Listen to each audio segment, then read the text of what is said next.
You're listening to Season 7 of the Angry Football Fans Podcast, where your hosts Scott, Giant Mike, Cardone, and Novak rant about the putrid displays of their teams, grumble about the shenanigans in the NFL, and gripe about everything else in between. We also list our pet peeves and take listener questions. Download our podcast wherever you get yours, and subscribe to our YouTube channel. We have a blast doing this, and hope you enjoy as well. Want anything to do with the New York Giants. At which point, good riddance. Send him out of here. Can't get him out of here quick enough.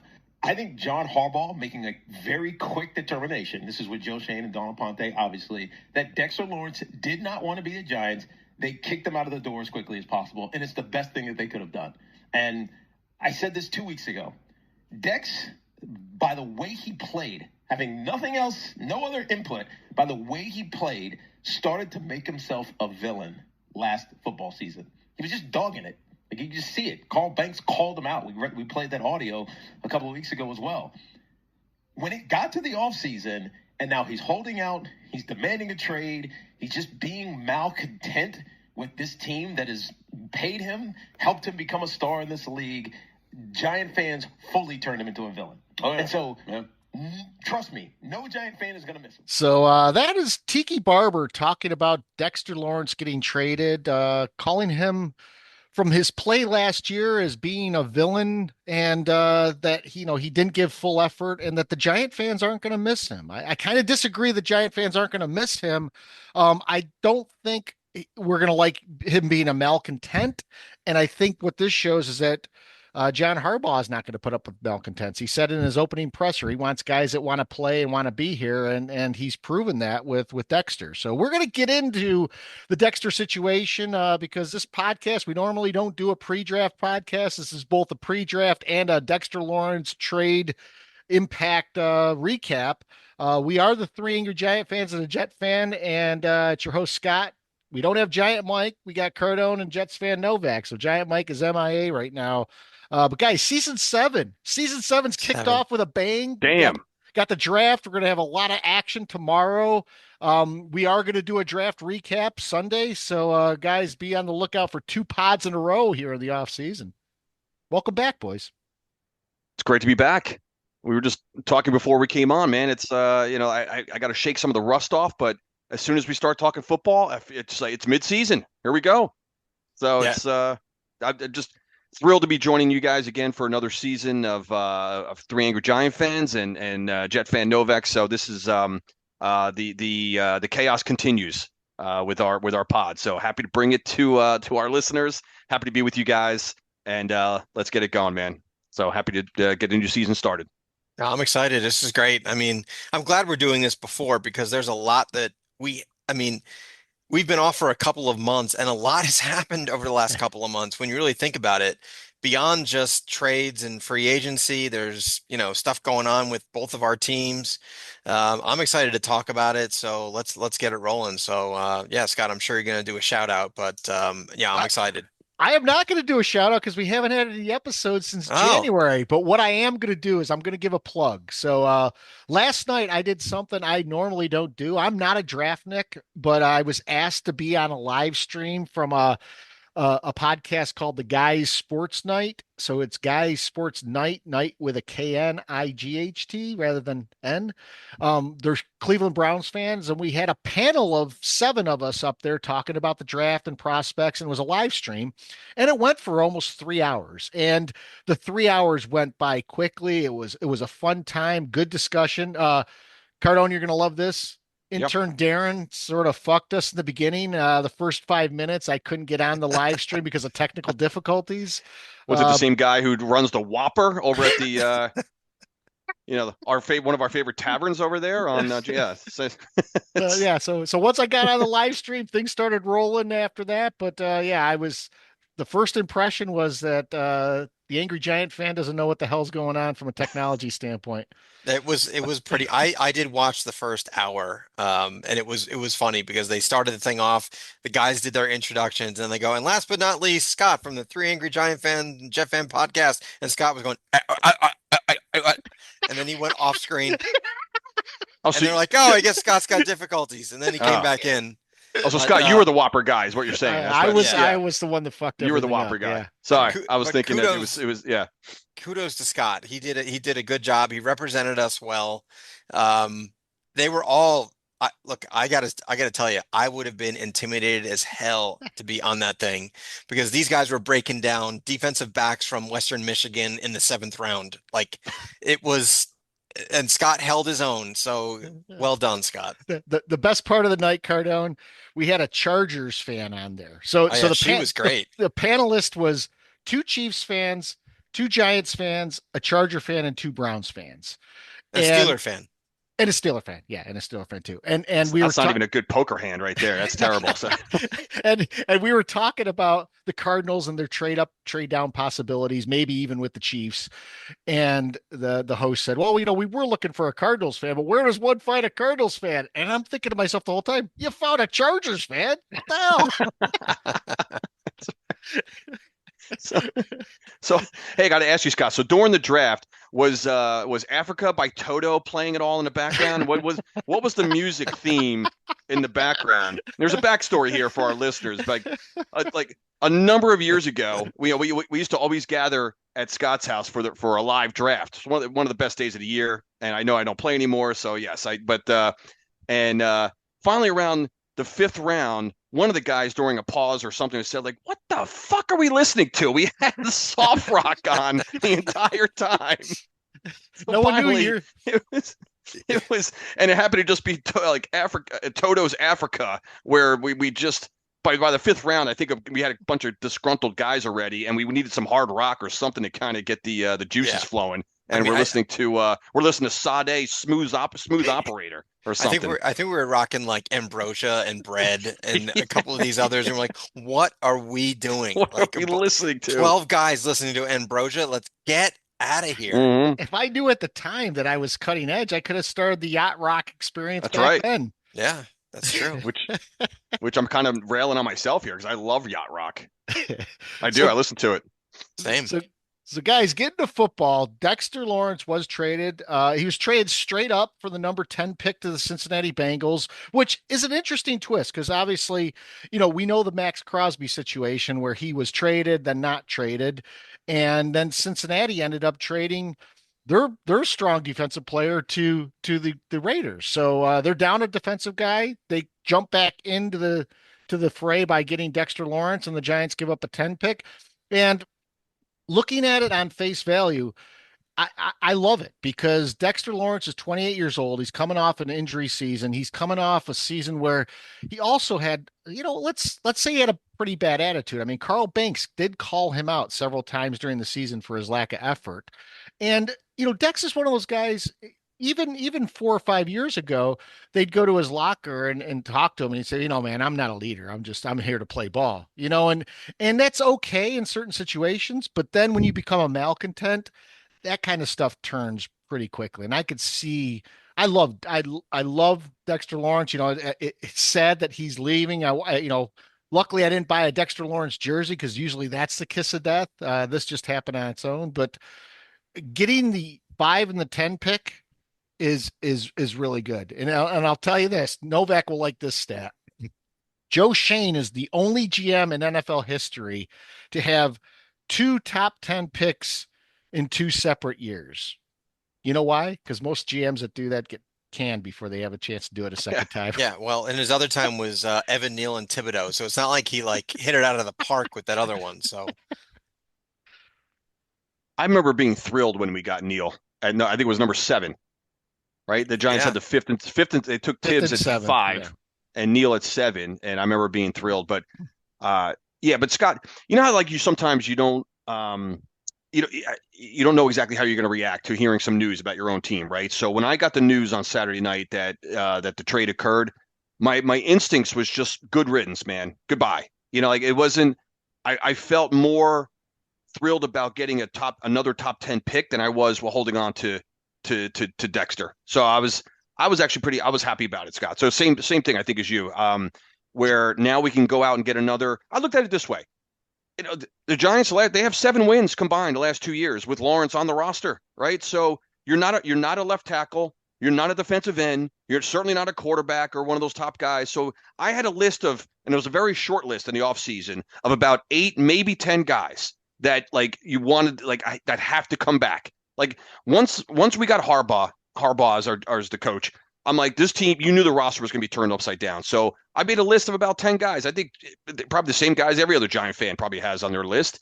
And Lawrence was like on the cusp. If he goes, great. If not, I mean, then get your attitude straight. This is a new regime. This is the Harbaugh regime, and he wasn't going to be part of it. So I'm thrilled with the extra top 10 pick. Yeah, I think you should be thrilled with the trade in and of itself, right? I think you absolutely for Lawrence, you got, I can't believe you got the 10th pick in the draft for Dexter Lawrence, who was a malcontent. All that said, you got worse as a team. Yep. You just did. Because remember the great stat that we threw out? It was in like week 7 or 8 when the New York Yanks and the Cincinnati Reds were the only two worst teams against the run in the history of the NFL. Well, you just lost Dexter Lawrence, who that was one of his things he was good at. So, yes, in the short term, and when you look at it as value, you lost salary cap. You're going to get a number 10 pick. All great. But I think you got worse as a team in the short term. I really do. I'd agree with that, and I think that's the sad thing for me as a Giants fan is that we're probably going to come out of the first 3 rounds of this draft with possibly 2 Ohio State players. If we could get 2 in the top 10, but there's another guy out there, Caden McDonald, a defensive tackle from OSU, who also could possibly end up being a Giant in the second round. So, you have Sonny Styles, linebacker, and Caleb Downs, safety. Safety's pretty high to take at 5, but guys, I mean, Giants need defensive help. I could see them going Downs. I'm hearing Downs' name a ton more over the last few weeks, more so than Jeremiah Love anymore. And a little known fact, Caleb Downs is the son of Gary Downs, former Giants running back. Mm-hmm.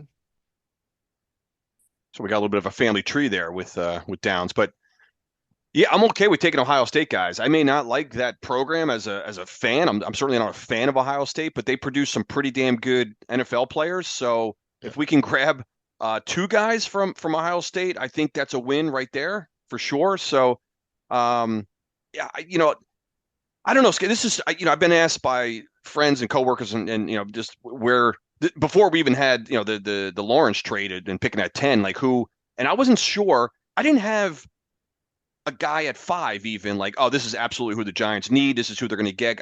I myself have been waffling through the guys you just named, and then also, we need another receiver. So Carnell Tate was kind of the guy that was in that that mid for single digits pick. But now I'm seeing was it Jordan Tyson, I think, from Arizona State. I'm seeing it apparently Shane had dinner with this guy last week. All right. I was reading up on that today. So apparently he's moving up and Tate seems to be moving back a little bit. They've kind of flip-flopped at the wide receiver position. So I don't know. Do the Giants go, one defensive player? And I think with whether it's Styles or Downs, a safety is pretty tough to take at 5. It seems like that's a reach or that's a pretty rich pick to go for safety there. But I don't know. This guy seems like he's that much of an impact player.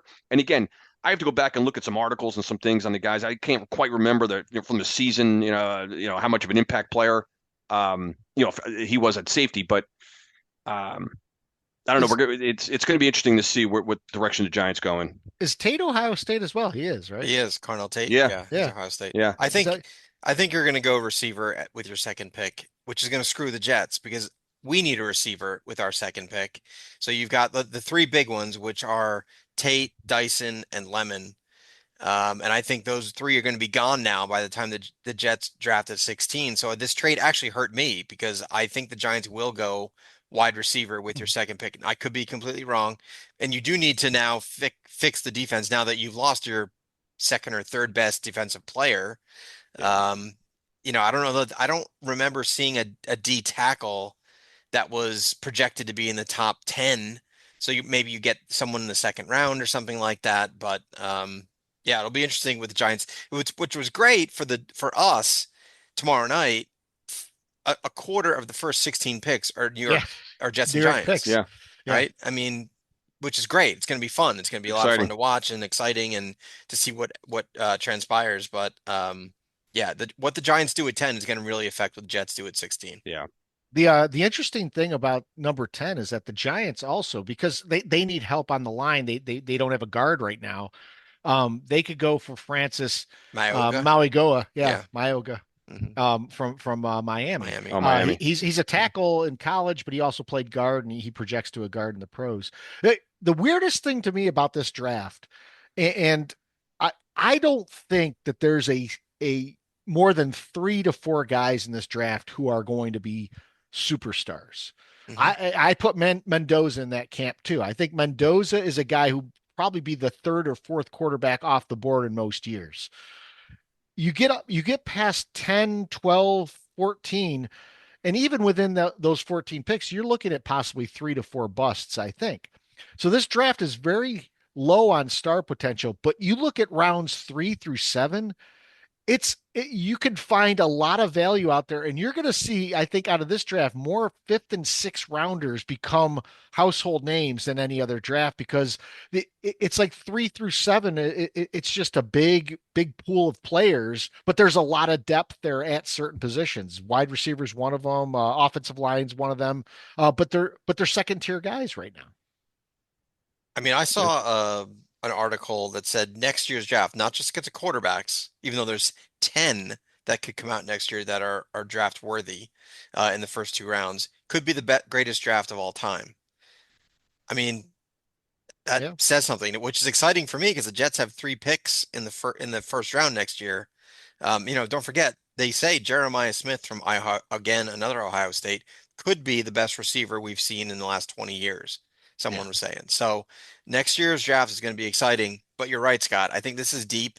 I don't think there's any difference between picking at 16 than 33 Yeah. or Yeah. 32. I don't think there's a lot of difference there. So that's why I think, and Scott, to his credit on that thing last night on that podcast, said, I think there's going to be a lot of trades from 18 to 32. I think there's 32. gonna be a lot of Yeah. moving up, moving back, that type of thing, because I don't know that there's a big difference between a player you draft at 16 or 17 until the middle of the second round. And we Yeah, may see, this is going to be a strange year. We may see one quarterback in the first round. Now you say that, God, I and hope so. you're probably going to see someone move up and get Ty Simpson at the end of the first round or something like that. But the way it's shaking out now, what most experts think, Mendoza's going number 1, and you're not going to see another quarterback till middle of round 2 or so. So I was just going to make that point, Scott. I was just looking at a few mock drafts today, and Mendoza, of course, there's no question he's going to Vegas number 1. And then I was going to ask you guys, like, when does the next quarterback come off the board? So this is a strange draft.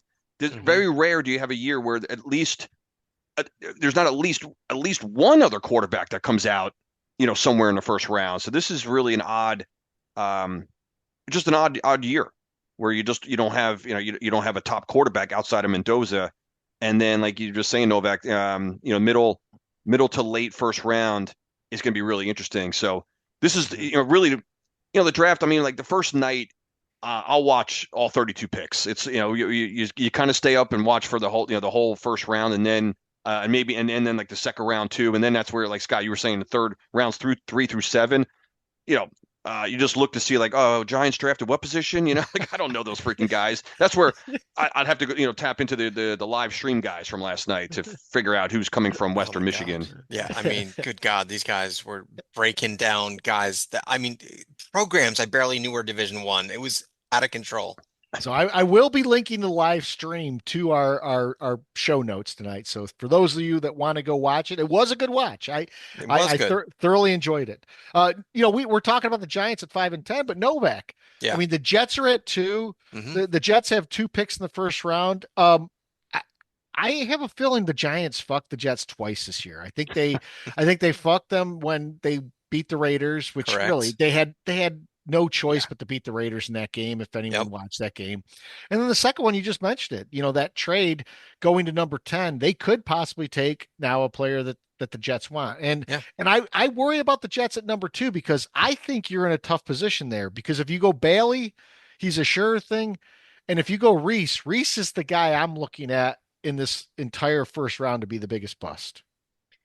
Yeah, so Reese scares me because he reminds me a lot of a guy that the Jets drafted about 10 years ago, 8 years ago, Vernon Gholston. Remember him? He got brought up in Yes. the He live did. stream last night. Yeah. So he was a freak of an athlete. The Jets drafted in the top five, and I remember being completely pumped about this because I bought into the like he's a freak athlete, and he barely made it through year one. And so I think the Jets are such a dysfunctional organization. My assumption is they're going to take Bailey because they can't afford to have another whiff at the second pick like they did with Zach Wilson. So Mm. that's my assumption of what they're going to do it too. I could be completely wrong. And look, I love the upside of Reese but from what I've read, he could be bust like Scott was saying last night. So I'd rather go for the safe thing. I prefer Bailey, but I'm not going to be like, screaming at the TV if they draft Reese. I mean, maybe they know something I don't. At 16, they're absolutely going to draft a receiver. And if the big three are gone, I think they might go for that guy Cooper from Indiana. Cooper's good. Cooper's He is very good. good. Yeah. Hmm. So I'd be fine with that. The one thing I do not want, and I'm going to state this and be emphatic about it, do not draft Ty Simpson. I want nothing to do with him in round one. I want nothing to do with him in round two. He's a 6'1" quarterback that has played 16 college football games. We've been down this road with Zach Wilson. Don't do it again. Now, I understand that Ty Simpson had better competition at Alabama than Zach Wilson did at Coastal Carolina, or sorry, at BYU. He played Coastal Carolina, but I don't want to go down this road. We have seen it. If he's not an athletic quarterback at 6'1", I'd rather in round four take Drew Aller, who's like 6'5", 230, that has a cannon arm that had a bad senior year, than roll the dice with Ty Simpson. Because next year, when there are 10 quarterbacks coming out that are all decent, I'd rather get my quarterback next year. But the other thing with the Jets for the draft this year, the one thing I will put out there, keep an eye on, I think the Jets will make a trade during the draft for our backup quarterback. And I think it's going to be a younger type quarterback with a lot of upside. So think of like Spencer Rattler, Will Levis, Anthony Richardson. Like, can we catch lightning in a bottle with a guy that like had a bad first few years with a bad organization? Something like that. I could see the Jets doing that because right now they don't have a backup. They didn't sign Tyrod, and their backup right now is Brady Cook. I think they're waiting to trade for a potential backup with upside. So we'll see how that goes. Isn't their backup Justin Fields? Good God, he's gone. Thank God. And look, and I love our GM. The fact that he got a 6th-round draft choice for Justin Fields is highway robbery. That the Chiefs took him off. I would have given them a 4th-round draft choice to take him off our hands. And the storylines coming out of that, that's not going to be labeled as a bad move by the Chiefs. Oh, look at Andy No. Reid Oh, of getting course not. insurance for Patrick Mahomes with Justin Fields. No, Fields is now considered, like I said, yeah, he's a savvy veteran. He's he's an electrifying player. Yeah, he'll fit right into Reed's system. If not, yeah. And yet again, here's the funny thing with that trade. Yet again, the narrative was, well, he wanted to go to the Chiefs, and the Jets Right. did him a solid. Fuck off. The Jets would have traded him to, the UFL if they could for a couple bucks. It's like Shador Sanders last year. Like he had a choice of where he was going. Yeah. Like, yeah. Like, remember You when go he got wherever- traded to the Yeah. Steelers, and they were like, well, Justin wanted to go to the Steelers, so the Bears did him a solid. Get out of here. No one cares about Justin Fields. so the funny thing about this draft that I think is going to play into the fact that I think there will be a lot of trades in the first round is that there are 6 teams with 2 picks. We both have 2 picks. The Dolphins have 2 picks. I think the Chiefs have 2 picks. The Cardinals have 2 picks. There's several teams that have 2 picks in this draft in the first round. So you're going to see, I think, a lot of maneuvering and keep in mind the factor of Jerry Jones. He does not sit on his hands in a marquee situation like this. And there's talk about him jumping up in the top 5 to try and get Sonny Styles so that the Giants don't. And I'd be perfectly fine with that. I think Sonny Styles as a linebacker is going to be a solid player in this league, but is he worth a trade up to get? I don't think so. Yeah, I don't know. It seemed, if you guys remember last year, that it seemed like Jones and the Cowboys were kind of quiet in the first round. If I remember correctly, we weren't making a lot of noise. So I was just thinking the same thing too, Scott. I have a feeling he's going to be active. Dallas is going to be. I'm seeing a number of projections as well that he's maybe looking to make a trade up somewhere. Not quite sure. I saw one spot he was looking. One prediction he was looking to trade out with Kansas City actually at number 9. It's just again just a kind of a random prediction, but yeah, I have a feeling Dallas is going to be active tomorrow night in the first round as well. So Novak, I know you were Mhm. high on Mendoza, and you were hopeful the Jets would get him at number one. What do you guys think of Mendoza and his professional chances? I mean, from my standpoint, I think he's off to a bad start because he's going to go to Vegas and that Raiders franchise. I don't know what to make of him. He's a gamer. He showed a lot of accuracy in college. I just don't know where is he going to be a superstar? Is he going to be a guy like a journeyman, or is he going to be a backup? I don't know. I don't know what to think of him. I mean, I know you would have taken him in a heartbeat, I would have. I and would I would have have. in your position too. Here's the thing. I absolutely would have, and I wanted him all year long. I wanted the Jets to tank to get him. And I'm not just saying this because we have the second pick, but I kind of agree with you that the longer that this goes on, I start thinking and watching and listening and learning a little bit, and I'm like, is he maybe just a little overhyped because it's such a bad quarterback draft class? Like if he were coming out Yeah. next year with Arch Manning and Dante Moore and the guy from Oklahoma and all, I can't remember all of them off the top of my head. Is he really the number one pick? Probably not. So what does that tell you? The NFL and does a really good job of overhyping players so that it gets a little juice to the draft. Um, so I don't know. I agree with you that he could be bust potential. I don't think he's going to be a bust. I don't think he's going to be Jamarcus Russell, but I also don't think he's going to be Tom Brady. I think he's probably going to be middling average, 12th, 13th best quarterback in the league is kind of how I'm seeing it now. But what the hell do I know? He could be a Hall of Famer and be the greatest of all time. But that's my gut tells me he's going to be middle of the road kind of guy. Yeah, well, time will tell, of course, right? But I think you make a good point though, with especially we just mentioned a quarterback, very light quarterback Extremely. draft early in the draft. So is he being elevated quite a bit? I think he is. Obviously had a magical year in that run with Indiana last year. So, but would he have been? If Indiana doesn't go have the year they did, obviously, and is he? Well, first of all, we know he's going to a dysfunctional Hmm. franchise in the Raiders. So I I don't think he could be going to a worse team other than maybe Cleveland in terms of or the Jets in terms of Fair. just dysfunction running amok. So we'll see what happens in his rookie year, but I think he's one of those guys that like just his ability to be, grounded. He's got the IQ. He's got all those intangibles, I think, as He far as his does. personality and all those things. He's definitely a playbook kind of guy. He's going to be the first one in, last guy out, studying to play all that shit, studying film.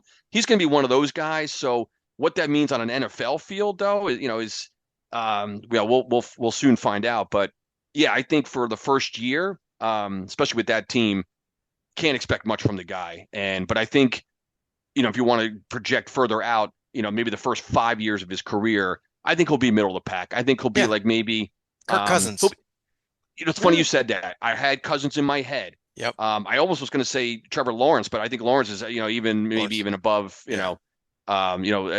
above, good, for sure. So Kirk Cousins is actually who came to my mind. I Well, didn't verbalize it. So but you're right something like, because he's got the Christian thing and he's sort of yep, like level-headed and he's a nice guy and he yep. all about the team and he says the right things. He does strike me and that's interesting that they brought Kirk Cousins in to be, his, you know, tutelage guy kind of guy or whatever, mentor or whatever or mentor, something. whatever you want to Yeah. call it. That's kind of what he strikes me as. And I think this is going to be an interesting year to watch because this is really going to be the first year where we see the impact of the transfer portal and the NIL and all these Yeah. types of things because traditionally you would have a quarterback that would have to elevate a team, right? And then you could get a sense of he's going to make a college team better just by being who he is. But now you get all these guys coming in that you just throw in for a year and they win a national championship. Does he have so many players around him that he's better than he actually is? I don't know. I don't have the Yeah. answer to that, but I think it'll be interesting to watch this. You guys got anything that you see draft wise from around the league? Not really. Draft Just wise, not especially. I think this is a very different draft from what we're used to, right? We've got, I think, what, 7 to 10 impact type players, and then after that, it's a crapshoot. I just don't know that and not a lot of quarterbacks, not a lot of skill position players other than the big three wide receivers. Um, yeah, I think this will be. I think like you said, Scott. I think a lot of these teams will find a lot of impact players maybe later on in the draft that we don't know about because everyone's focused on the first round yeah. as usual. But we'll see. I one thing I do think about is that because there's not that high talent, I don't think early in the draft, and that's why I said in the back half of the first round you're going to see a lot of trades. I don't think early on you're going to see too much action because No, you're going to give up Mm, way too much to go after a guy, that may not pan out. yeah. Matter of fact, for the Giants, people keep asking me, and I think we have a question about it, where are they going to trade out of the 5 or 10 spot? I don't see that happen. If they trade out of a spot, I see them trading out of the second round spot, maybe going down a few more spots and picking up a third, something like hmm that. But I just don't see the interest because one of the trade partners they may have is Dallas. Do they want to trade with Dallas? Do you want to trade with Washington? If Washington wants to jump up and get, one of the players like Jeremiah Love, that's been that's talked about a Hmm. possibility. I'm interested. I am interested to see where he goes, right? Because we've talked for how many years about the devaluing of the running back position. And then every year there's like the one, whether it's Bijan Robinson or now it's Jeremiah Love and he's an impact player and is he going to be in top five? Like and I know that I've seen a lot of mocks that say he's going to the Giants. Yeah. What Yeah. do you guys think about that?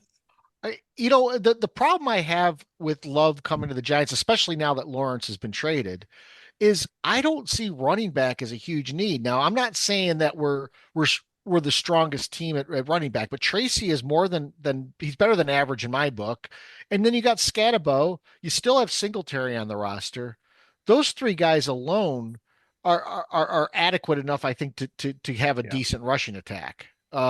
If you add Love, you add a guy who's got that potential that Saquon Barkley had, but I, in this draft, I just think there's so many needs that the Giants have on the defensive side of the ball or even at wide receiver that would supersede what they need at running back. Yeah.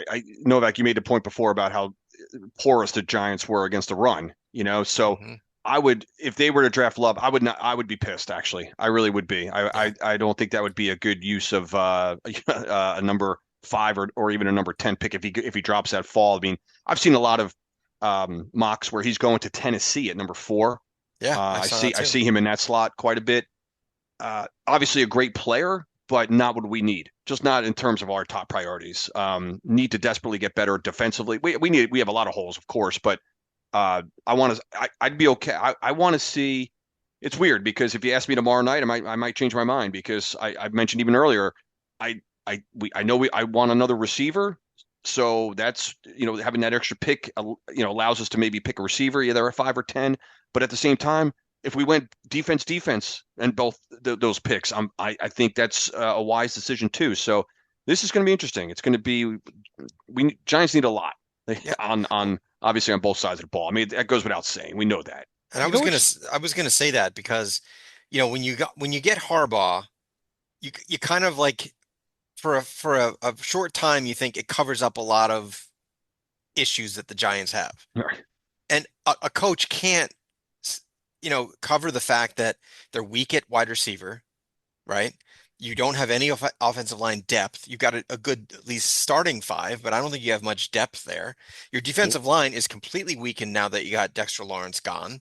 Your linebackers are not, they're okay. I mean, you've got what, one or two that are decent. Your secondary is really not good. Sucks. You Yeah. lost Flott, right?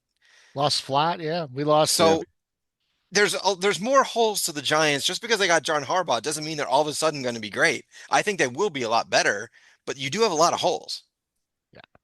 The one thing I don't like is when people talk about Harbaugh and how he has the running game in Baltimore, had the running game in Baltimore with Derrick Henry.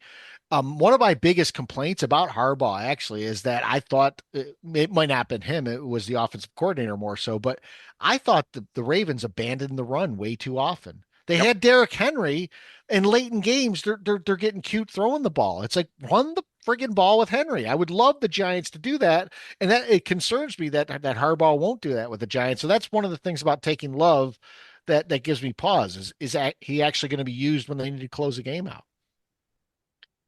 Can I say something about the Giants real quick? Yeah.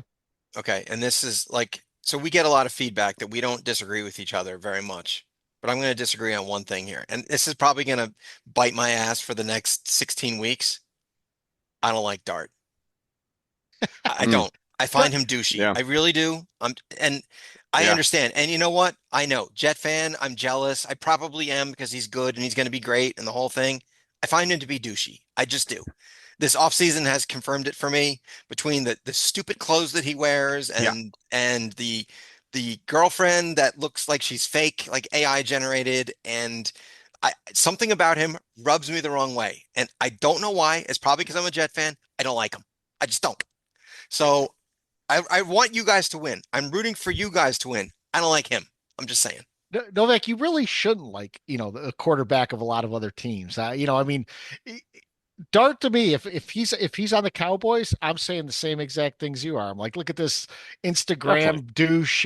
He's posting, about his escapades, doing this, eating that. It's like, what the hell's going on? Your girlfriend's ordering you to go around and do stuff. It's like, come on, dude. What the hell's up with you? But Yeah. I I mean, the Giants have lived with these guys for years. I mean, look at ODB. I mean, Beckham was he was like the first in that. He would go viral all the time for crap. Well, I've said this all the time. You could do whatever the hell you want off the field. I don't care. Like if he is he, I'm not going to disagree. Like is he douchey off the field? Sure, I do whatever you want off the field. On the field, that's all I care about. As a fan, And you should. I care about whatever he. Totally. That's it. On in between the lines on the field, that's all I care about. What this guy does. I think you guys know where I stand. I can't stand any Yeah, of that bullshit. totally. Instagram posting bullshit, social media crap. I'm never been a fan of it. So whatever these guys do, in their personal private lives, which I always, mock on fans. Like, what do you care what this guy does off the fucking field? I mean, we all do it because we live in America, right? Totally. And it's like we have to, so you can't help it because it's shoved down our throat. But for me, it's like I just game day. What is this guy doing? Is he winning me football games? That's it. Yeah, All I all, and when you're not a fan of the team, Oh, you it's easy find to hate reasons to people. hate people, right? And so Absolutely. my thing is like, how about winning a few games before you're acting like you're Joe Burrow? Because you're not. You're not Joe Burrow yet. And Scatterbo, you know what? You're not Gronk. You're not. So stop it. Stop trying to be So Gronk. true. Win some games, and then you can act like Gronk. But until then, shut up. all, Stop with the So partying and the WWE and the stupid headbutting and all that. Stop it. all I know is that we've seen more of Jackson Dart's girlfriend than the Dick's wife. yeah. That is true. That is pretty funny. I love how we have to slip Dick in there tonight. I really do. I wanted to tell the guy from Pittsburgh last night on the live stream that, hey, our pod calls him the Dick. I Did you didn't say that? I didn't. No, I didn't I, get I to the. did. I Oh, didn't say that. No, I said I wanted to. but I I mean, wanted. but honestly, let's talk about him for a second. Yeah. How is he doing this again? How is he Holding doing it someone again? hostage. What is this? 5 years in a row? 6 years? Like who And does this? and why are we putting up with it? Why is he? It's because Why? Mike Who? McCarthy's there now. McCarthy's going to put Yeah, up with it because but isn't this the Steelers? This isn't the Jets. This is the Steelers. I know. Like they're in the same held in the same regard as the Giants and the Packers and the Bears and the Cowboys. Like this is the Steelers. It's the This isn't one Steelers. some schlocky organization. No, they don't put up with And this yet he gets bullshit. away. They don't, and yet he gets away with it. This guy with his fake wife and doesn't know if he's playing. It's May, and we still don't know if he's playing. Yeah. So I did want to go back to Love for just 1 second because I was thinking about one thing today, and you don't I haven't seen this, I don't think, in several years, but there's two running backs from Notre Dame that could go in the first round. And the Yeah, last time we saw something like that, I believe, was Cadillac Jack Williams and Williams. Ronnie Brown Yep. when they came Hmm. out from, was it Auburn? Yeah. I think it was Auburn. They were both, I don't know if they were both first round picks or one was a first round pick, the other was a high second round pick, but both those guys had really, really good careers. And I think Love is going to be a good running back, but I also think, Notre Dame's got two guys that could be very good Yeah. in the NFL. I, Anything else from around the league? I do have something I want to address, and I've been holding this in, and I've been waiting for this pod to get it off my chest. All right. So 2 years ago, this is, let's call it January of 24, I want to say it was, maybe even a little bit before. The Jets were, they, a report came out that the Jets organization was totally effed. They were completely dysfunctional. Do you remember this one where Woody Johnson's son was like watching Madden and like making player recommendations that Woody Johnson was agreeing to, and Saleh was taking the phones from all the coaches, and there was a whole bunch of stuff. I'm not going to go into all of it, but at the end of the day, I remember being completely embarrassed by it. I was coming on this pod, you guys were laughing about the Jets, and it was awful. I hated it. I hate the embarrassment of these reports that come out. Do you remember who broke that story? I do not. It was Diana It was Roussini. Roussini. It was Diana Roussini who broke that story. And at the time, I remember thinking to myself, how the hell does she get this information? Like, in what way is this woman, man, woman, doesn't matter, but how are they getting the information to blow this up? And someone might say, oh, big deal. They were just, giving information about what's going on behind the scenes. But you can't tell me that information doesn't affect free agents, potential coaches who are going to go to this organization and be like, I don't want to go to that trash organization that the owner is listening to his 17-year-old kid. And this came out, so I was pissed.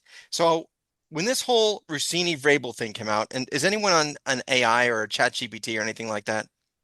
Because I want to find out, how does this information about the Jets get out? And I think I have the connection, but I'm not going to say it, but I want ChatGPT to tell us how this connection came out. So you have it, Cardone? I am. I'm All on right, here. so here's what I want you to write in there. I want you to type in there, Jets coaches from 24 who used to coach for the Titans. Because I don't know, is there anyone that maybe coached for the Titans in 24 or prior to 24 when all this information came out? Let me know if someone comes up from that. Because the NFL needs to do an investigation how this shit gets out. Because anyone that says that this is not wrong and that this is a male-female thing, this is not a male-female thing. Vrabel is not like an investigative reporter. He's a coach. He's supposed to win. Roussini should be being honest and truthful about how she gets this information, not potentially having an inside source here. Does it come all up? right. Yeah, so I got a couple names here. So here are the New York Jets coaches from 2024 who previously coached for the Tennessee Titans. Is that where Keith Carter? Oh, interesting. Offensive line coach with his role with the Jets was O-line coach, joined in 2023. Mm-hmm. He was the O-line coach with the Titans 4 years prior to that. Tony Dews, remember him, Novak? So no, Todd running Downing backs again. Todd Downing and Todd Downing.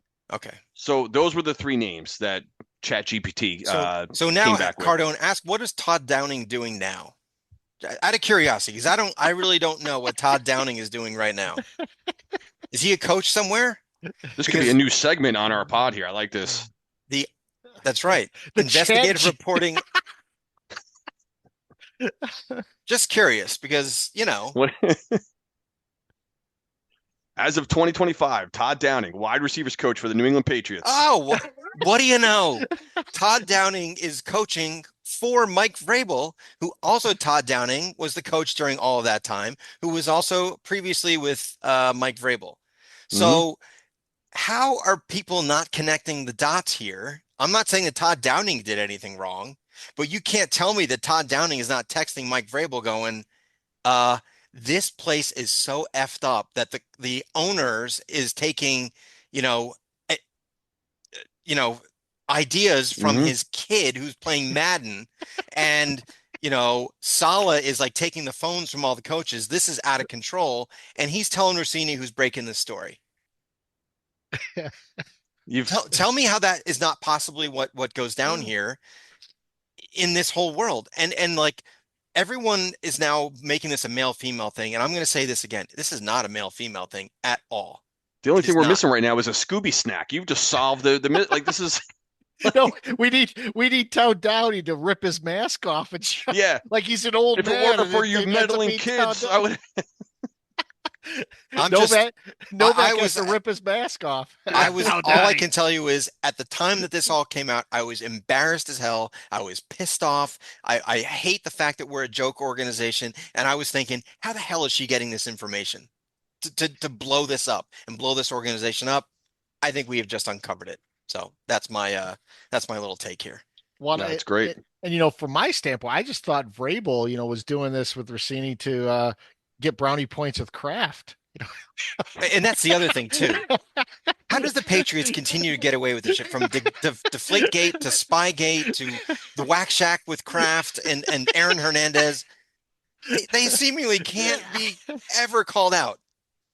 No. You just did. I love it. Damn right, I did. I think you're onto something. I think we're gonna have to Big have time. yeah, we're gonna have to have like a segment, Scott Novak roving reporter, where I'm gonna uncover all this shit at this point. he's already called the NBA scandal from last year when the Mavericks were given him the number Oh one See, yeah. pick. telling you, I know nothing about anything else, but this shit, I have my eye on it. I can figure it out. So. All right, you guys got pet peeves tonight. I'll start with Cardone. Yeah, I got a short one since it's I've been doing some homework on who these players are early in the draft. Obviously, the Giants are up there, so when you can't quite remember exactly what these guys did there, last year, you need to see like a couple highlight videos and those kinds of things. So I like kind of just looking at those little 30-second highlight videos. My damn pet peeve though is like every time to watch a 30-second video, I have to sit through a 30-second video of Lowe's Home Improvement on some socket wrench set or something, or Liberty Mutual on how I need to bundle my insurance. Can't I just watch a video? Can't you just do like give me at least 3 videos in a row without having to look at some like national retailer video, which is as long as the video clip itself. I'm trying to go through a couple things before we came on earlier tonight, and I can't get through them because I got to watch. I know more about what's being sold at Lowe's Home Improvement than I do about Caleb Downs as a safety. Christ. It's just, True. so I figure it's not mid-season right now. I don't have a peeve about one of the official call this week. So I'm just trying to watch some video clips on a couple of these players, and you can't get through them. It takes like 2 hours. Novak. Oh, I'm going up? Yeah, so again, I have a pet peeve that has been burning me for the last couple of months, if not more, that really was ramped up this past weekend. And I've texted you guys about this, and I've even sent you pictures. What is going on with these 30 somethings have to bring their fucking kids to bars and everything else? Like, stop it. Like, I've had enough. Like, I can't take it. Like, I go to this bar every now and then. I won't say because I don't want to get anyone in trouble. And there's like a corner of the bar with it's like an Oriental rug and some couches. And these like hipster 30 somethings commandeer this area with their kids and their sippy cups and their goldfish. And I'm like, stay home. Go get your IPAs. Make a little bar in the back of your yard and bring your friends over there and do it there. Don't bring it to a bar. Just stop it. Enough. I mean, the other day I was at the same bar. I was sitting at a low top table, and there was a high top table next to me. I go to the bathroom, I come back, and there's a baby's ass in my face when I sit down because they have to put the thing at the end of the table. Enough with the kids at these bars. Stop it. Just go So away. And then true. last weekend I was at the Heritage in Hilton Head, the golf thing. Strollers Oh, yeah. everywhere. What? Yeah. What are you doing? It's 100 degrees out. You're bringing your kid out in a stroller to go to a golf tournament, and these guys are lining up to hit $100,000 shots, and these kids are crying. Keep them home. You guys did it. Did you bring your kids everywhere? You didn't. I No, know you didn't. no, No, no. On definitely not, occasion, man. sure, but not all the time. No. Stay home. Just stay home with your fucking kids. I don't need them around me. And when my kids were little and we went out to a restaurant, we had a very brief window there. We ended up taking food to Totally. go so often because you're like, well, we're past the window. Kid starts melting down. Box it up, boxing it Or up, taking it to the van. or if my kid got out, yeah, if he started to act up, I shut it down, man. These parents, they don't shut anything down. No, they don't care. Like It's I was so I would have been so nervous about hurting someone else's time when I'm next to them. just, yeah. Then my girls were great. They didn't do anything wrong ever. But I still wouldn't have risked it for the fear of like someone that is at this place trying to enjoy themselves and I'm ruining their time. I, Stop I it. I now look for it now, Novak, because every time I go to a brewery, there are little kids too. It's like just Toddlers. out of the womb sometimes. I mean, like Yeah. you're talking about like 8 weeks old. Oh, yeah. And I'm like, what are you doing? What are you doing? You can't stay home for a couple months at least? What the hell's Exactly. going on? Leave I, your leave your beards and your tattoos and your backwards hat and your stupid indie bands and your IPAs and stay at home. Just stop it. I was on a plane the other day and, you know, halfway through the flight, it wasn't a long flight. It was like 2.5 hours. A kid kept getting out of the seat and running up and down the aisle. Ah, And fair enough. It's running up and down the aisle, but then he's stopping and he's pulling people's phones. If they have their iPads out, he's pulling on those. And the mom's just looking out there going, woo, hoo, hoo. Hey Johnny. Ha, ha. And it's like, get your kid and bring him back to his fucking seat. You know what's yeah. going on here? Get that under control, man. No. So The- that's it. Yeah, no, that's a good one. I don't have a pet peeve so much as I have a story. So last week we went uptown and we go to we have the Blumenthal series of plays and musicals that we go to. We have the season pass, and this week there was a play there, but there was also a uh, Zach Bryan concert going on too. So we went to dinner in well, we went in what's called Loso now, Mhm. so so went to a Mhm. great place. So if you guys get a chance to check out State of Confusion, very good restaurant. So we went to State of Confusion, great dinner. We leave with an hour and 15 minutes before our show starts. The venue is 1.2 miles away from where we had dinner. We got to the venue about 5 minutes late after the performance started. Oh my God. What? So this was chaos. We're driving there, and like there's one intersection where the light will just keep going, and people would be in the intersection, so no one could keep going straight because of people turning left So a are blocking gridlock. everything. Finally, police officers come. They start directing traffic. It still takes 10 minutes to get through that intersection. Then we got three more intersections to get through. So that's just the first part of this. I'm already ticked off that I've sat in traffic for an hour and 15 minutes or whatever to get to a play. We get to a play. The play is billed as it's called Stereophonic. It's won Tony Awards, 4 Tony Awards. It's billed as a musical genius masterpiece. It's loosely based off of Fleetwood Mac recording the album Rumors, which is bullshit because in the play Hmm. itself, they actually are recording like four different times, and they start out as a band that's doing badly, and by the midpoint, they're superstars. And I say the midpoint because you'll find out that in a second. So the play starts off with just dialogue and people yelling at each other for the first 20 minutes. There's no music played, there's no songs, nothing. It's just people bitching about everything, yelling at each other. It was actually sort of like I looked over at Stephanie and she's got her fists clenched, like she's like on edge. Like, what the hell is going on here? Why are these people, being so confrontational? The the music itself was decent, but it was so freaking loud. It was out of control, and it was not based on Fleetwood Mac. You had a guy from California in the band, a girl from like Arizona, a British lady, and two British guys. So first off, Fleetwood Mac was four. This was five. Um, it was all about the recording of an album. There was no storyline. You didn't connect to the people. You didn't connect to this event.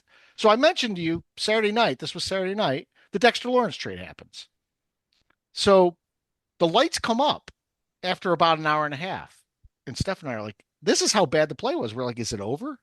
Is it intermission? Over? Is it? Yeah, You didn't even know. If you don't know if it's intermission or over, that's how bad things are. There's no story there if you can't tell." So we get up.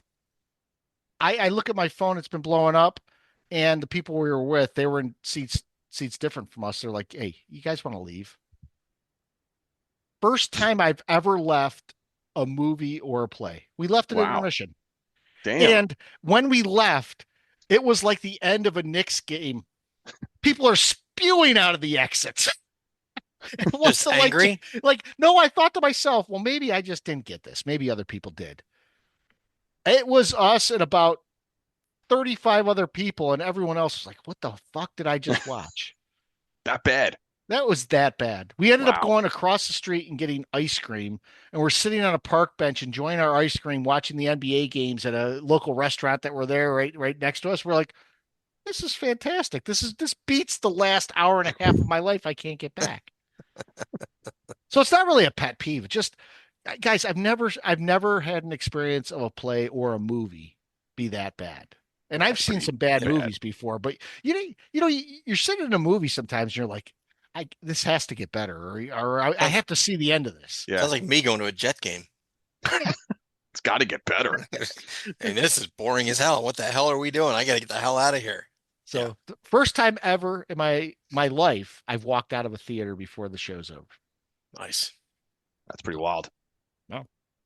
So we got a lot of questions. You guys were excited to have us come back this week to talk about the draft. I know it's been a few months, but we got Peacock Corner. We got my friend Mike. We got questions from new people. So Peacock Corner. We already talked about this a bit, but no way the Giants go D with 5 and 10, right? I think there's a big possibility the Giants go D at both 5 and 10, but I think we touched upon that.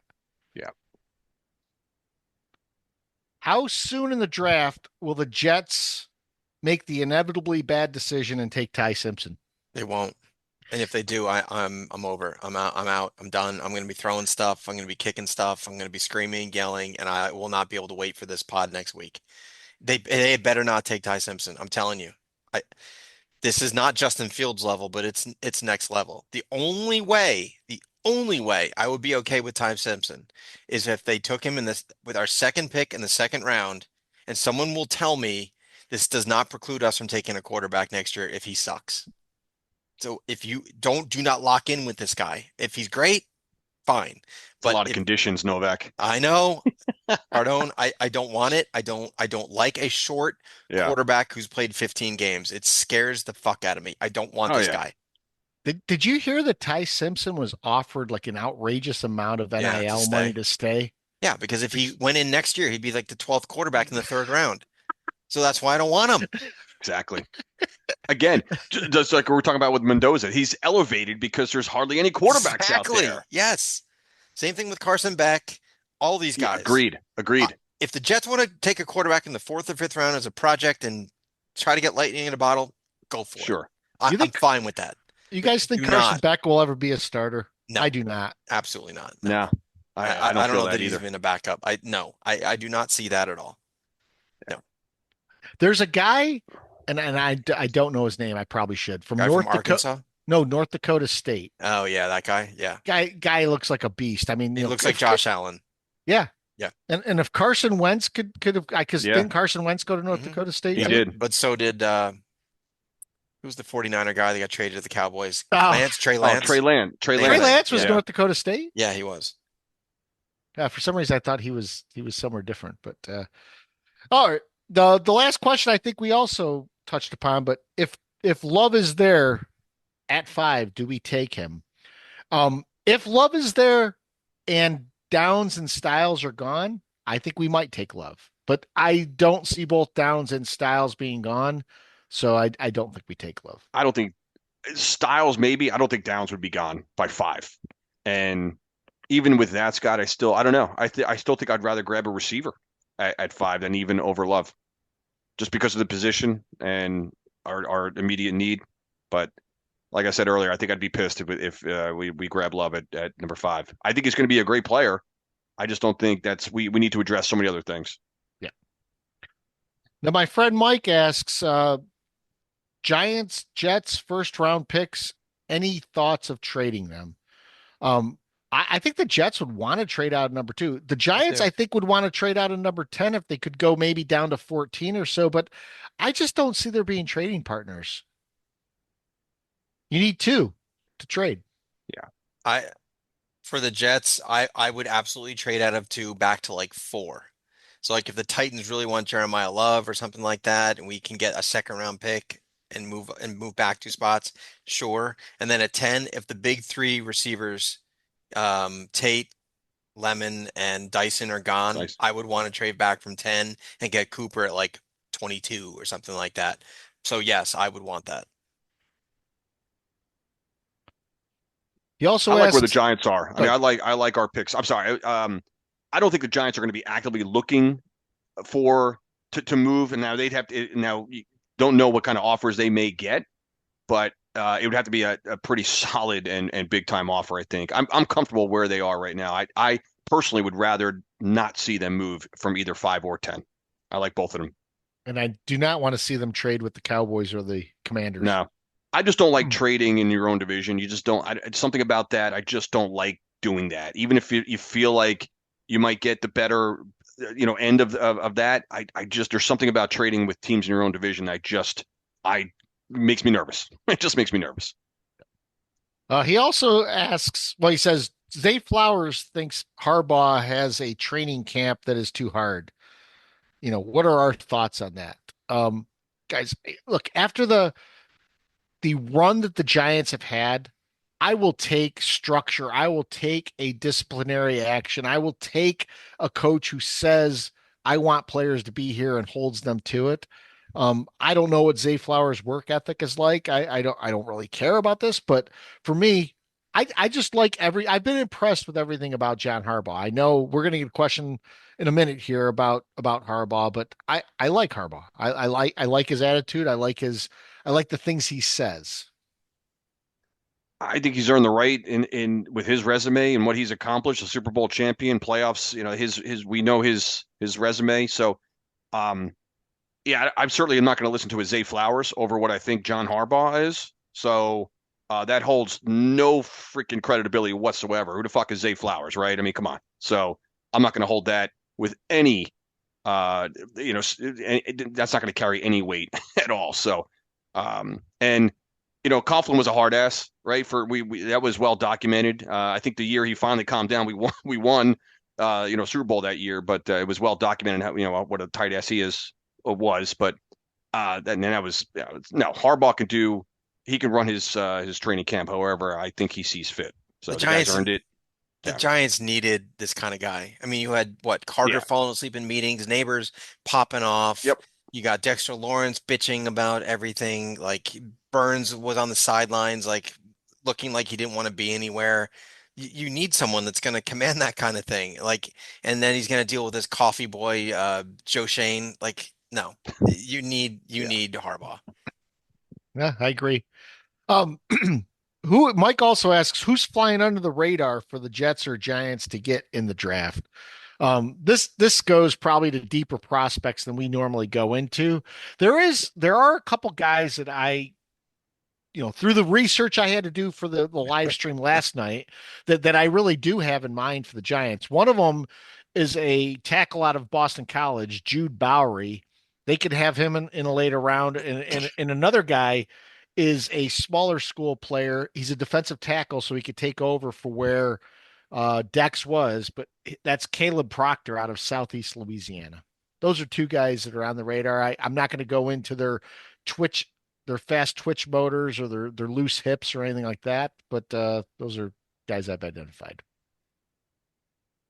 It's a great question. I don't know. I'd have to research, and I haven't. So I'd like to answer that question with a little bit of information and so like somewhat knowledgeable. But once you like I said, once you get past the early rounds, don't know. I mean, you just named a couple guys, Scott. I don't know who you're talking about.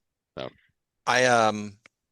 If the Jets can't get the top three wide receivers, which I've mentioned a couple times now, I like this guy Kenyon Sadiq, this big tight end out of I think it's tight Oregon, end, right? Yeah, Yep. yeah. Yes, I know we already have Mason Taylor, but you go to two tight ends and that type of thing. Frank Reich has done that in the past with Indianapolis. So I do like him. There's the corner from Clemson who I think is it not that has a injury history? Terrell. Yes. Yeah, I like Terrell. him a lot too. I think that could sneak in. The Jets really do need some defensive back help, so I could see that. And there's also the guy from Tennessee that has some injury history that I could see maybe sliding quite a bit. McCoy, is it? I want to say. I think it's McCoy. Yeah, I could see him sliding to the second round. I like him. And I personally, I want to take a run at Drew Aller, the quarterback from Penn State in round 4, if he's still around. He's 6'5", like I said, 6'5", 230. I like taking a quarterback that maybe was projected 2 years ago to be like a top pick and then for whatever reason struggled, right? Had a bad year, had injury history. James Franklin's not a great coach. Something happened. Maybe you catch lightning in a bottle. So I would like to see that for the Jets.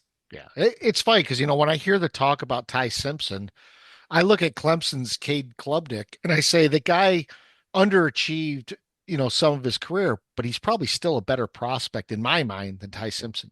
I think he's better than Ty Simpson, but I would not want anything to do with Cade Klubnik. I'd probably take him over Aller, but I know what you're saying. Yeah.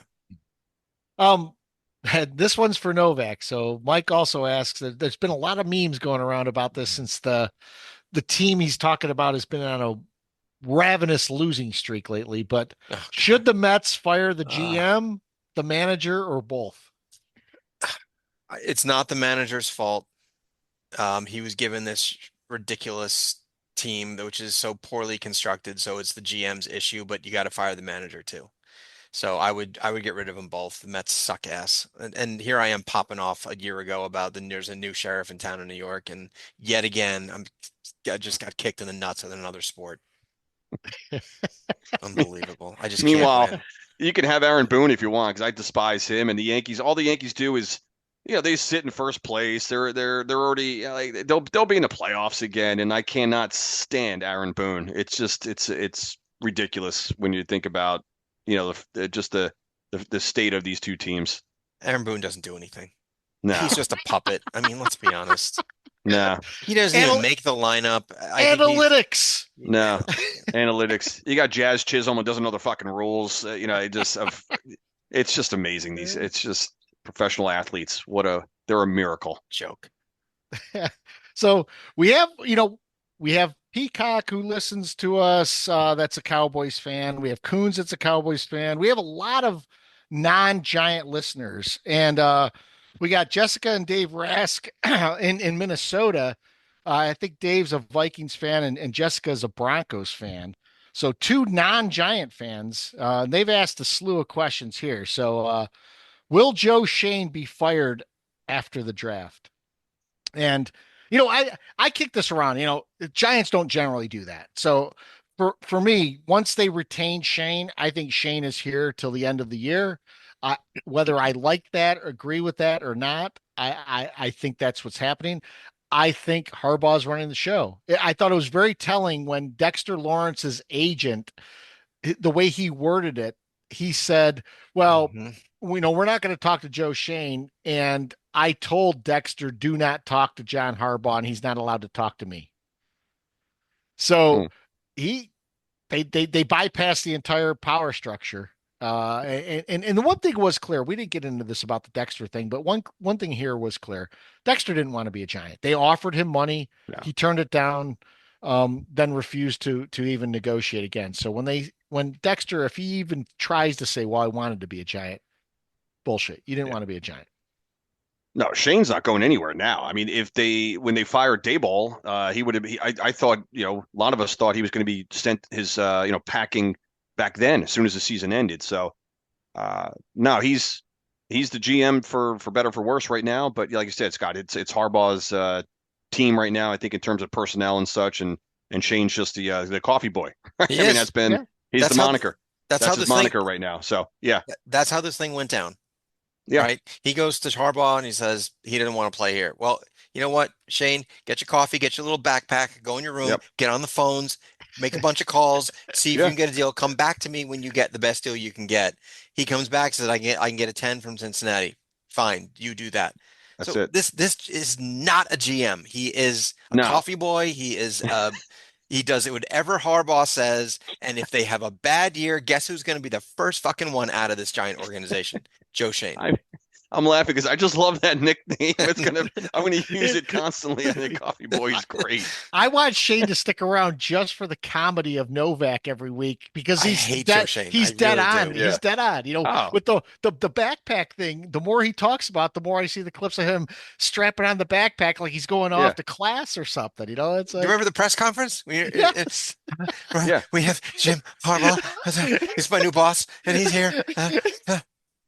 Get out of here, Joe He Shane. looked terrified. He thought he was going to hyperventilate. Yeah, Just so he knows, Harbaugh likes his coffee, two creams and one sugar. That's what I've heard. So that's all you need to know. that's I great.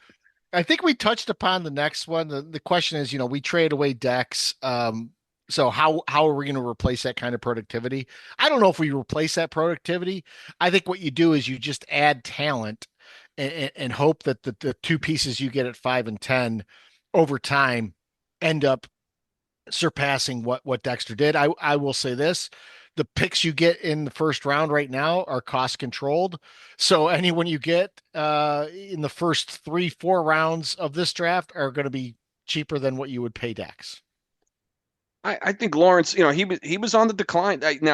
Again, he went up against a number of double teams and all that. We know that, but I think he's kind of living off of his achievements from a couple years ago. Actually, I thought, I don't remember him making any plays last year at any point in any game. First of all, the Giants were, I mean, we know how much they were just porous on defense, but not to say that again is he still very, very productive? Absolutely. I don't want to make it, I don't want to dismiss the guy just because he's not wearing a Giant uniform anymore. It's going to be a loss, and we'll see. Like I said, the only way to replace him right now, well, the only way we can replace him is through a draft, through the draft, or if we pick up, if we make some other kind of, transaction somewhere down the road right now. But right now, we'll have to figure out a way to replace him. The only way to do that is through the draft right now. It's the only vehicle and mechanism we got right now. Next question: when will we stop playing in New Jersey? I I have to say this. I mean, Novak, you can answer this too. You guys are in New Jersey. I think if anyone moves, the Jets move before the Giants do. Oh yeah, I totally agree. I think once those casinos are built out near City Field, I could see the Jets moving back there in 5, 6, 7, 10 years, something like that. I don't think the Giants are going anywhere. No, I do think that I Never. could see the Jets moving out back to Queens. Met Death goes back to Giant Stadium with the blue and red, and the Jets are hanging out by Queens again. I would love that. the way it should be. Absolutely, it should. I The don't way want it to be should be. sharing a stadium. No, I'm tired of being a little brother. Enough. It's deplorable. It is. Giants are going nowhere. Not in our lifetime. They're No. not going anywhere. Nope. They're staying in New Jersey, maybe for Absolutely. forever. Yep. I don't know if they ever go back to New York. There's no way. It's been since 1976. Where are you going to put them? Yeah, exactly. You can't No. fit them in Manhattan. You can't put them in Brooklyn. No. I mean, Queens and Flushing, where the Mets are, there's room out there. The Jets could build a stadium out there, no doubt. No, we can't There's go no back to reason. the Polo Grounds. No. The Polo Grounds. I have no. Honestly, I have no idea where it is. It's probably like in the middle of Broadway right now, or wherever Broadway. I have no. I don't know where the Polo Don't Grounds know. was. Yeah. It'd be interesting to know because that was a damn large lot. Yeah. So the next question, John Harbaugh was fired as coach in Baltimore. We all know that. But what would convince us that he would be better than the rest of the cast off since Tom Coughlin? Um, guys, I've talked about this with you, but since day one in that press conference, John Harbaugh commands the room. What he says, I believe. When it came to McAdoosh in his too big suit, or even when it came down to Dable, I mean, those guys talked decently, but they don't have the pedigree and the history behind them like Harbaugh does. And when Harbaugh talks, he calls people out by name. He goes through. He commands the room. He says, "This I want guys that want to be here." He talks about his dad and the legacy his dad had from coaching. He talks about his brother and the camaraderie they have. It's a different feel to me. It does feel actually a lot like Coughlin. When Coughlin came in, Coughlin was an established coach that led Jacksonville to an AFC championship game. And he took a brief respite and went back to college, but I I feel that there's a different feel here now than there has been from the other coaches that were here. Well, McAdoosh, Shermer, Judge, Dayball. Do I have to name these people? I mean, we're trying to compare John Harbaugh to what that list of names. This isn't even worth analyzing. I mean, there is, you know, you could. It doesn't even. This isn't even compare to what we've just dealt with since the Coughlin era. So, guys won Super Bowls. He's been in division champions left and right. Harbaugh is coaching royalty coming in here, so he's going to have an immediate impact. Those other clowns that we've had the last whatever 12 plus years, those guys. Because here's the thing: where have those guys signed on anywhere else as a head coach? No, they haven't, right? So, and they won't. Daboll's not going to get another head coaching job in this league again. He's not. So that's all you need to know. When a guy, the last head coaching job has been with the Giants of those clowns. That's it. So that tells you all you need to know is that these guys are not ever getting hired again as a head coach, certainly not in the NFL. It couldn't be a better hire for the Giants because think about it. Like there's something about coming from the Ravens, which is very different if you had this like great coach that came from like the 49ers or the Steelers or the Cowboys or, one of these like historically great franchises. Like the Ravens, who cares about the fucking Ravens? No one cares about the Ravens. And on top of the fact, he's not a defensive or an offensive coach. He's a special teams coach. He's exactly what the Giants needed. I mean, you couldn't have scripted a better scenario for the Giants. I hate it. I'm jealous, but this is the perfect guy for the Giants. Yeah. And we didn't mention anything about the free agent acquisitions the Giants have made, whether it's Isaiah Likely or the punter or the kicker. We have a new kicker now. Scottish Hammer gone. Finally, goodbye. You think about this. We've upgraded several positions, many with Ravens, but outside of Ravens too. I mean, we just are upgrading positions, especially on the special team. So that's a great point, Novak. Next question is basically for me. So my last name is Cost. I am Italian. I'm 100% Italian. And the question is, are you part of a mob family? Is Cost short for Costa? And it is not, but it's not too far off. So when my family came across to, I guess it would be Ellis Island, the surname was Chircosta. It was Sircosta, and for the purposes of coming to the United States, we shortened it to Cost, and we've been Cost ever since. No mob linkage that I know of, at least none that I'm benefiting from, or I guess suffering from if haven't spent time for racketeering or anything like that. So no. Well, I'll just say this. Cardone and I have much more probable connections to the mob than you for the town we grew up in, which was riddled with mafia connections. And we won't mention the names, right? Because for fear of our lives. But trust me, we had friends that had connections there. Do you ever have anyone disappear that you knew? I'm not going to go into any discussion about any of this. Cardone knows exactly what I'm saying. Yeah, you can't. So Cardone can chime in on this next question, and this is the last question of the night. But do you call it Sunday sauce or Sunday gravy? Oh, sauce. Yeah. And that's Yeah. the one that actually is a pet peeve of mine. As an Italian American, Sunday gravy is not such a thing. My grandparents are straight from Italy. They never heard the term gravy at all. They always it was Sunday sauce. My grandmother made the sauce Friday. She started putting the meat in it. She simmered it. She'd put it downstairs in the refrigerator and then bring it back out on Sunday, and it had the most rich flavor possible. Yep. It's going over pasta. Who puts gravy on pasta? You put sauce on pasta. Sauce goes on pasta, and like you said, it simmers all day in a gigantic pot the size of a Gatorade bucket on top of the stove. And gravy is what goes on your fucking mashed potatoes on Thanksgiving. That's gravy. It's brown, goes on potatoes. Sauce is red, marinara, like whatever, however spices you want to add to it, whatnot. No, it's Sunday sauce. Come on, There, clean it up. there were things that bristled like my grandparents even, and this was back. I mean, you're talking about in the '70s when The Godfather was around. Like every time they'd say like gabagool or something like that, I always knew it as capicola. You never heard Yeah. it as gabagool and stuff like that or mozz. It was always mozzarella. No one ever said mozz. And for me, the Sunday sauce and the Sunday gravy is the same kind of discussion. I mean, my grandmother would chop up. She would have pork chops in the sauce, sausage in the sauce, meatballs in the sauce.